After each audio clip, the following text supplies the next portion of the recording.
कई दिनों से बीजेपी झारखंड के अध्यक्ष के लिए मंथन चल रहा था। अलग अलग कयास लगाए जा रहे थे क्योंकि बीजेपी लगातार राज्यों में संगठन को और मजबूत करने के लिए कई बदलाव कर रही है। लेकिन अब बीजेपी झारखंड के अध्यक्ष पद को लेकर कयास खत्म हो गए हैं क्योंकि आज झारखंड बीजेपी के नए कार्यकारी अध्यक्ष की जिम्मेदारी राज्यसभा सांसद आदित्य साहू को दे दी गई है। आज राज्यसभा सांसद आदित्य साहू झारखंड बीजेपी प्रदेश के मुख्यालय पहुंचे थे। साहू का बीजेपी मुख्यालय में पूरे गर्मजोशी के साथ स्वागत किया गया। स्वागत के बाद आदित्य साहू ने बीजेपी में अपने जीवन की चर्चा करते हुए उन दिनों को याद किया जब पार्टी ने उन्हें बूथ पर पर्ची काटने की जिम्मेदारी दी थी। उन्होंने कहा कि गांव का एक कार्यकर्ता जो अपने शुरू के दिनों में पर्ची काटता था, धीरे धीरे विभिन्न पदों से होते हुए आज प्रदेश के कार्यकारी अध्यक्ष की जिम्मेदारी संभाल रहा है। ये सिर्फ बीजेपी में ही संभव है।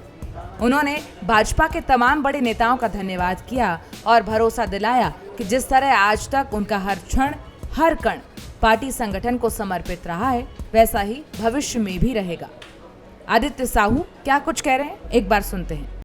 राजनाथ सिंह जी, राष्ट्रीय संगठन महामंत्री आदरणीय पीएल संतोष जी, आदरणीय सुनील बंसल जी समेत राष्ट्रीय सही महामंत्री के पदाधिकारी और राज्य के प्रदेश अध्यक्ष नेता प्रतिपक्ष आदरणीय बाबूलाल मरांडी जी, इस राज्य के प्रभारी आदरणीय लक्ष्मीकांत वाजपेयी जी, क्षेत्रीय संगठन महामंत्री आदरणीय नागेंद्र जी, संगठन महामंत्री आदरणीय करमवीर जी, पूर्व मुख्यमंत्री आदरणीय रघुवर दास जी, अर्जुन मुंडा जी, जब्बई जी, मधुपुरा जी समेत पूर्व प्रदेश अध्यक्ष गण, कार्यकारी अध्यक्ष आदरणीय रविंद्र राय जी समेत लाखों लाख कार्यकर्ताओं का प्यार और स्नेह, केंद्रीय नेतृत्व, राज्य के नेतृत्व को जो मुझे आशीर्वाद दिया है और जो जिम्मेवारी दी है, उसके लिए सभी राष्ट्रीय स्तर से प्रदेश स्तर के बूथ स्तर के कार्यकर्ताओं को मैं दिल की गहराई से आभार प्रकट करता हूँ। धन्यवाद। कितनी बड़ी चुनौती देख रहे हैं? लेकिन लगातार मुझे लगता है 1980 से जब मैं गांव में मैट्रिक का परीक्षा लिखा था, उस समय ठंडा का मौसम था, चुनाव हो रहा था, तो गांव के लोगों ने कहा कि आप लोग को पर्ची काटना है और रात में चौक में पुआल के गांव था, हम लोग पर्ची काटने लगे और लोगों को भय था कि दूसरे दल के लोग आके कहीं गांव में पैसा नहीं बांटे, इसलिए हम लोग उस ठंडे के मौसम में 1980 में पार्टी ने पर्ची काटने का जिम्मेवारी किया था संगठन के लोगों ने। तो उसके बाद लगातार धीरे धीरे मंडल में रहा, जिला में प्रदेश जिला कार्य समिति में रहा, जिला का सदस्यता प्रभारी बना, जिला का उपाध्यक्ष बना, रांची ग्रामीण जिला का दो बार जब छुट्टी रांची संयुक्त का उसका अध्यक्ष रहा, 4 बार प्रदेश कार्य समिति का सदस्य रहा, प्रदेश का उपाध्यक्ष रहा, प्रदेश का दो बार संयुक्त महामंत्री आज तक था।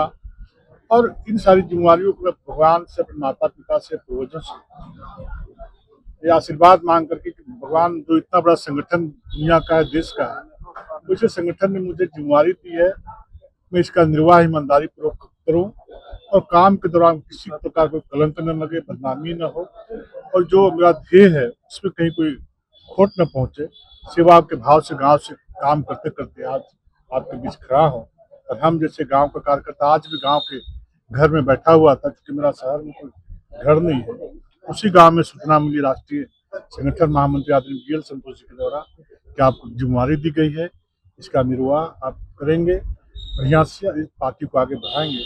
तो निश्चित रूप से मैं सभी लोगों को भरोसा दिलाता हूँ कि जैसे अब तक जितना जो मेरा ध्येय है, उद्देश्य संगठन में काम करना, संगठन के गति देना, उसी भाव के साथ जो भी दायित्व रहा काम किया, आगे भी अपने जीवन का एक एक कर्म, एक एक क्षण, एक एक पल संगठन को समर्पित रहेगा। लाखों कार्यकर्ताओं के साथ, कार्यकर्ता के भाव से निश्चित रूप से संगठन के काम को, राज्य के हित को, देश के हित को सामने रखकर काम करना। कितनी बड़ी जिम्मेदारी है? अब देखना ये होगा कि प्रदेश की कमान मिलने के बाद क्या कुछ और बदलाव होते हैं और संगठन को किस तरह से मजबूत कर पाएंगे आदित्य साहू। इस खबर पर आपकी क्या राय है, हमें कमेंट बॉक्स में जरूर बताएं और ऐसी ही तमाम खबरों के लिए देखते रहिए भारत एक्सप्रेस।